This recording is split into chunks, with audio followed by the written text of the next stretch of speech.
hoxe vim comprar uns queixos. Ah, ti eres de queixo. Sí, porque hai que alimentarse. É coliflor, pero son de todo, todo me gusta. Todo revolto. Tamén me gusta o cordeiro, gustame o bacalao. Ah, hombre. O bacalao gustame moito e a verdura. Que compraches na feira? Ou que vas comprar? Naranxas.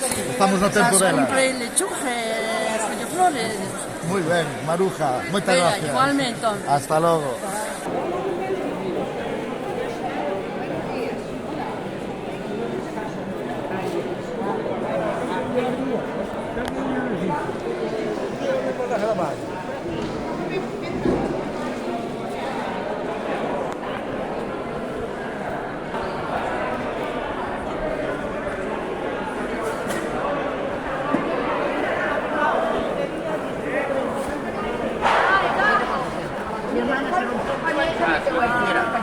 E que? Leva moita cousa?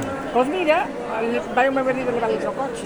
Ah, Hai que comprar frutas, chorizos, cosas desas. cousas para ter na casa. Para comer. E para estes días, que estamos en agosto, sempre hai un especiño.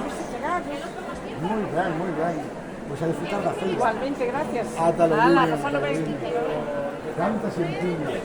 Hola Pili, ¿qué tal estás? Yo muy bien, ¿y tú qué tal? Yo también, qué guapa te veo. Ah, es que yo siempre soy guapa. ¡Qué bien! A ver, ¿qué le vas Osi? ¿Qué le vas Osi? Nada, levo un bolso y no vamos a comprar. Ay, ¿qué te vas a comprar? Vou comprar uns tomates. Ay, tomate. Sí, Moi é máis ben. pan da feira e todo. Qué ben, tierniños eles, carnosiños. Sí, ¿verdad, así Pili? así como ti de me gustan a carnoso. mí. ¿Eh? Este tamén lle gusta o carnoso. Claro que sí. Bueno, muy bien, pues que saian vos, ¿eh? Vale, cando queres invítete. ¿Sí? Sí, ainda queda pendiente as almejas con pulpo. ¡Ay, caramba, qué rica! Ah, dijo, outro día tamén o teu repolo debía estar bo. ¡Ay, calrepolo, Pili, calreles! Ah, que estaba facendo un caldeirada. ¡Ah, qué rico! Te estaba controlando. Muy bien, Pili, muy bien. Bueno, pues me alegro. Hasta luego. Chao. Adiós. Bueno, sempre dá gusto encontrar xente alegre, verdade? Sí, sí, con algo de picardía tamén, de ironía de retranca, Picante como do pulpo. Sí, tomate carnoso. Carnoso. E o repolo